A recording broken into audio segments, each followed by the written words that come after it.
Alright, welcome back to Starting Your Investment Journey audio series. In this specific episode, what we're going to look at is an investment case study. So far we've covered asset classes, financial instruments, risk, inflation, portfolio construction, diversification, and a lot of things. But eventually, it is still all interesting. Someone will still ask, I have 100,000 naira right now. What should I do with it? In fact, this may be the most common investing question in the world. People just start asking, I have this amount. What should I do with it? How can I start? Right? It is not just in Nigeria. It is not just in UK. It is not just in Africa. It is not just in Europe. It's in the entire world. People are asking regularly, how can I start investment with this amount that I have? So the simple answer that people want is that buy this stock or invest in this fund or purchase this asset or start this business. But the truth is that this is not how investing works. Because before we decide what to buy, we need to know who the investor is. The assessment or the profile assessment of the investor is the most important thing in determining what exactly to buy. So before we decide what to buy, we need to decide who the investor is.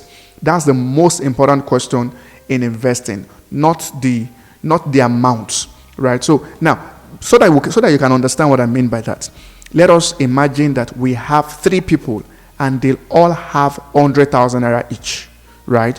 So that's how you know that there is no specific answer.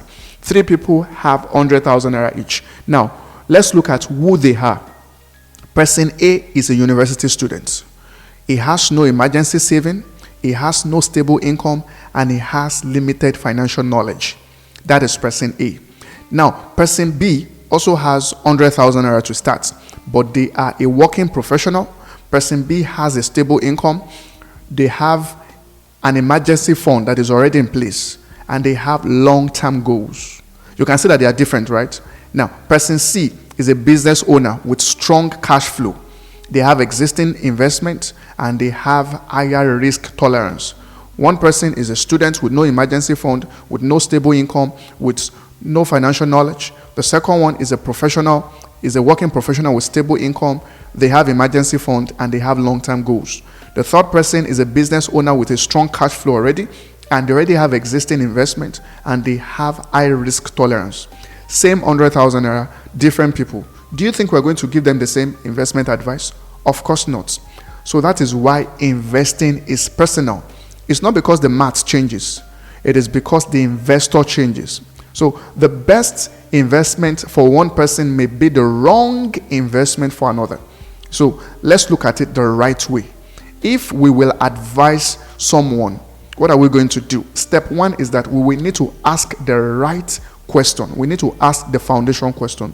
And the foundation question is that before you invest this 100,000 naira, answer, if an emergency happens next month, will you need this money back?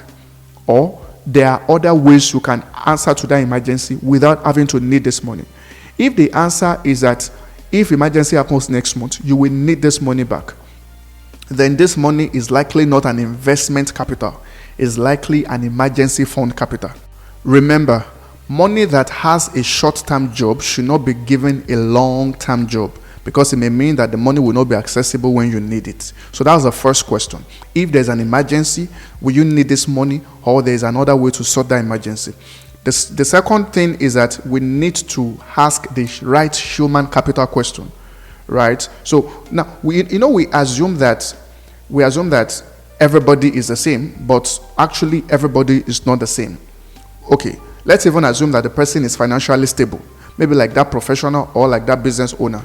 So the next question we are going to ask, if they have emergency fund in place, is that can this money significantly improve my ability to earn? So for many beginners, especially like I said, young professionals, for students, the answer is usually yes. If this money can significantly improve your human capital, then what you need to invest in is your human capital. So perhaps that 100,000 naira could fund a professional certification, or it could fund a valuable course, a skill upgrade, a business equipment, or a training. So remember what we learned about human capital. So for many people, the highest return on investment is actually investment in themselves. if they invest in themselves, they'll be able to make that money back. Now, assume that a graphic designer spends 100,000 naira learning a higher value skill. Maybe that skill increased their monthly income from 50,000 naira to 100,000 naira. Or let's say increase their income from maybe 200,000 naira to 300,000 naira. So if he's able to increase their income, let's even say it increased their monthly income by 50,000 naira. In just 2 months, the investment has effectively paid for itself, right? Because the fact that they spent 100,000 naira on a training or on a skill means that they can earn 50,000 naira more.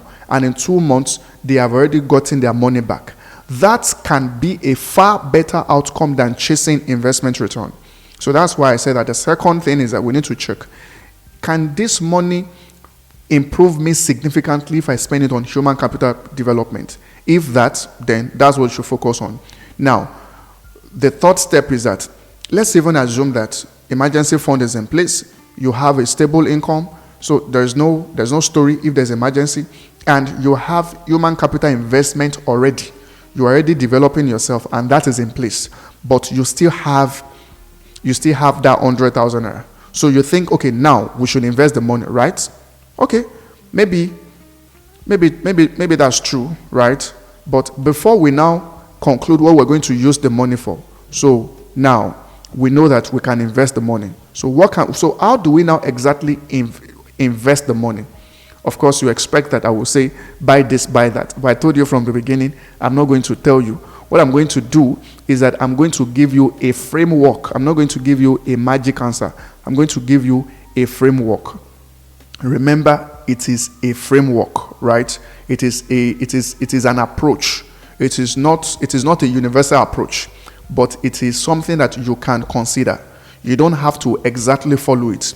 So for a beginner that has 100,000 naira and the person already has emergency fund, the person has stable income, and the person has human capital investment already in place, they can look at a mix of liquidity, growth, and stability investments, right? Remember what we learned about liquidity, growth, stability, and inflation protection. So for a beginner, you can look at a mix of liquidity, growth, and stability. So for liquidity, they may want to keep some money accessible, perhaps like 20,000 naira. They keep it for liquid, and they can put it in any liquid assets. For growth, they may want to allocate some money to long-term growth, maybe diversified funds like mutual funds, or they may want to look at equity mutual fund, or they may want to look at actually buying shares, maybe perhaps 40,000 naira out of their money. And number 3 is that they can look at stability. Maybe the rest of the money, which is 40,000 naira, they may allocate it to lower risk investments, maybe money market fund or treasury bills and all of those things. So the rest of the 40,000 naira. So 40,000 naira in stability, 40,000 naira in growth, 40,000 naira, the remaining 20,000 naira in liquidity. Again, this is not a recommendation. It is simply an illustration of portfolio thinking, right? So now, a question that we asked earlier is that, why don't we just put the entire 100,000 naira into either growth, either stability, or maybe anything? Why don't we just put everything in shares, put everything in stock, or put everything in money market fund, put everything in mutual fund? So we have learned about diversification earlier. Don't forget that. We established that the goal is not to find a perfect prediction. The goal is to build resilience. I remember you're just starting, so it is better to build the momentum gradually. Build the momentum gradually. So this is what I hope that you've noticed so far in this case study. So the real question was never, how do I invest 100,000 naira? The real question is actually, what role should this 100,000 naira play in my financial life? Is it an emergency fund? Is it a money that I can spend on human capital? Is it a money that I can put into my business to expand my business? Or is it a money that I should actually invest? If it is a money that I should invest, how do I apportion it into stability, into growth, into inflation protection, into liquidity? So that is what it is. So that is a completely way of looking That's a completely different way of looking at investment. And once you understand that distinction, you begin to make the investment decision much easier, right? You begin to think like an investor, not a speculator. Whether you have 200,000 naira, or you have 20,000 naira, or you have 1 million naira, the framework is the same. It's only the number that is changing.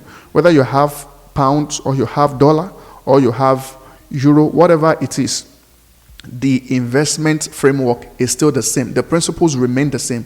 A good investor does not start by asking, what should I buy? A good investor starts by asking, what is this money supposed to do? Because every naira has a job. Remember, at the beginning, we learned about the role of money. We learned about the jobs of money. And the investment decisions should match that job. So now we've seen a practical case study, right? So it is time to now go live and purchase your first financial asset. So that's what we're going to do in the next episode. We're going to look at practical way.